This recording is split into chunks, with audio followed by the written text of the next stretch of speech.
श्री सद्गुरु महाराज की जय। पुस्तक सेवा से मेवा। लेखक गुरु सेवी स्वामी भगीरथ दास जी महाराज।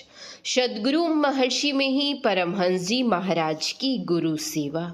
खासकर भारतवर्ष में बहुत से पंथ संप्रदाय के नाम पर अपनी अपनी जानकारी के आधार पर ईश्वर भक्ति का प्रचार प्रसार कर रहे हैं। जिनको जिस पर श्रद्धा होती है उस पंथ में दीक्षा लेकर अपने परम कल्याण के लिए ध्यानाभ्यास या पूजा पाठ किया करते हैं। पूर्णिया जिला वर्तमान कटिहार जिला अंतर्गत ग्राम ज्योतिराम राय में एक रामानंद स्वामी नाम के दरियापंथी साधु रहा करते थे। इनकी ख्याति उस क्षेत्र में फैली हुई थी। इनका नाम सुनकर पूज्य गुरुदेव महर्षि में ही परमहंस जी महाराज जिस समय विद्यार्थी जीवन में थे उसी समय इनसे मानस जप, मानस ध्यान और त्राटक यानी खुली आंख दृष्टिधारों को जोड़ने की प्रक्रिया सीखकर विद्याध्ययन करते हुए इस क्रिया को कुछ कर लिया करते थे। जब इनके अंदर विरक्ति आई तो इन्हीं के पास आकर कुछ विद्याभ्यास और शेष समय गुरु सेवा में लगाने लगे। इनको हर तरह की सेवा करने में प्रातः 4 बजे से रात्रि के 12 बजे तक समय लग जाता था। इनकी सेवा से रामानंद स्वामी और इनके समीपवर्ती लोग बहुत प्रसन्न रहा करते थे। पूज्य गुरुदेव अपने गुरु की सेवा करते हुए कभी कभी कुछ आध्यात्मिक विषयक बातों का समाधान कराना चाहते थे। जिज्ञासा का पूर्ण रूपेण समाधान न होने के कारण ये संतमत सत्संगी बाबा देवी साहब के शिष्य धीरजलाल गुप्त जी से संपर्क करने लगे। संतमत की गंभीरतम बातों को ठीक ठीक समझने के लिए गुरु सेवा से जो समय रात्रि के 12 बजे से 4 बजे तक बचता था उसी समय ये धीरज लाल के पास जाकर संतमत के गंभीरतम बातों को समझने लगे। धीरज लाल की सलाह के अनुसार ये बाबा देवी साहब के शिष्य राजेंद्र नाथ सिंह से दृष्टि योग की क्रिया, तत्पश्चात बाबा देवी साहब से सुरत शब्द योग की साधना विधि सीखकर संतमत की साधना विधि के अनुसार साधना करने लगे। बाबा देवी साहब उत्तर प्रदेश राज्य के मुरादाबाद शहर में रहा करते थे। जब कभी ये बिहार आते थे तो पूज्य गुरुदेव इनकी सेवा में लग जाते थे। सेवा में भोजन बनाना, बर्तन साफ करना, निवास स्थान की सफाई करनी, आगंतुक लोगों को भोजन कराना और समय पर सत्संग में बैठाना आदि सेवा कर लिया करते थे। बाबा साहब की आज्ञा पालन में कुछ भी त्रुटि ना हो ऐसा ख्याल रखते थे।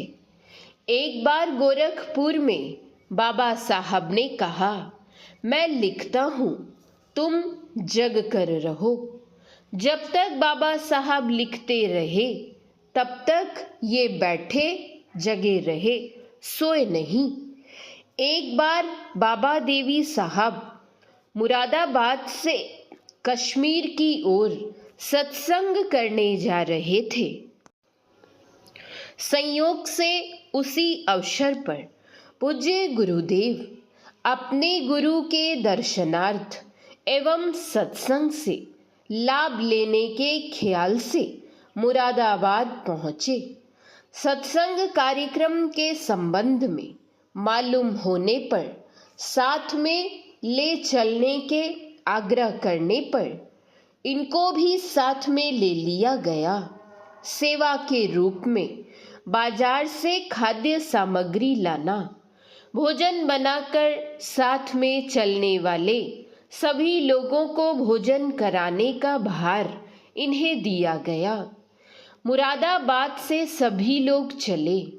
मुरादाबाद से चलकर पहले पड़ाव पर पहुंचकर बाजार से खाद्य सामान लाया गया, भोजन बनाया गया। सभी लोग भोजन विश्राम किए। इसके बाद आगे बढ़े।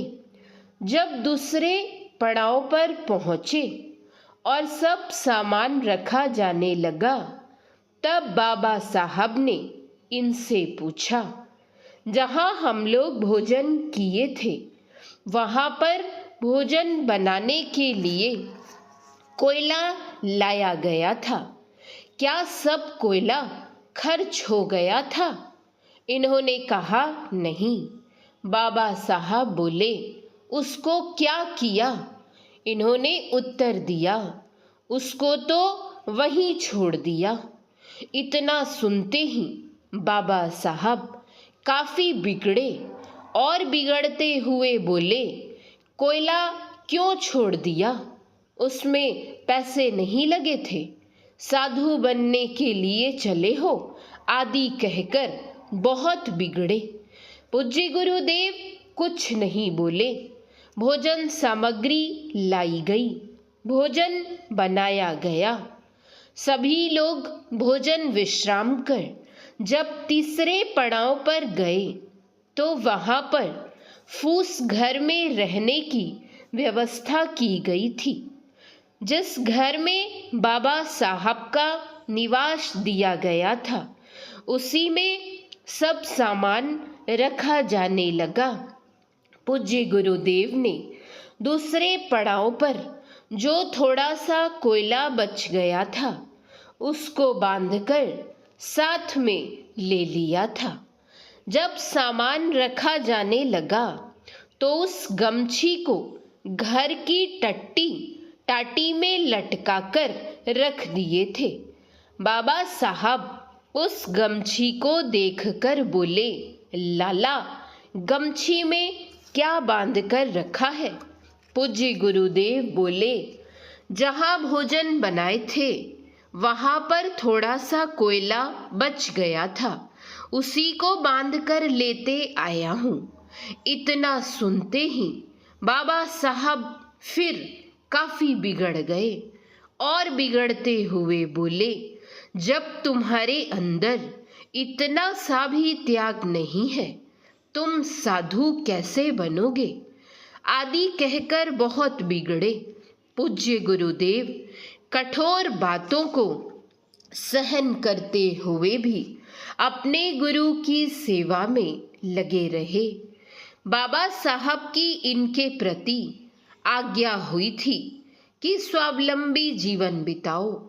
इस आज्ञा रूपी सेवा को इन्होंने अक्षुण्ण रूप से पालन किया। इसके लिए इन्होंने अपने खेत में बांस और केले लगाए, कुछ दिनों तक बच्चों को पढ़ाया और जीवन भर सत्संग रूपी सेवा करते रहे। इनकी गुरु सेवा सब किन्हीं के लिए अनुकरणीय है। गुरु सेवा के बल पर ही ये इतनी महानता को प्राप्त किए। श्री सद्गुरु महाराज की जय।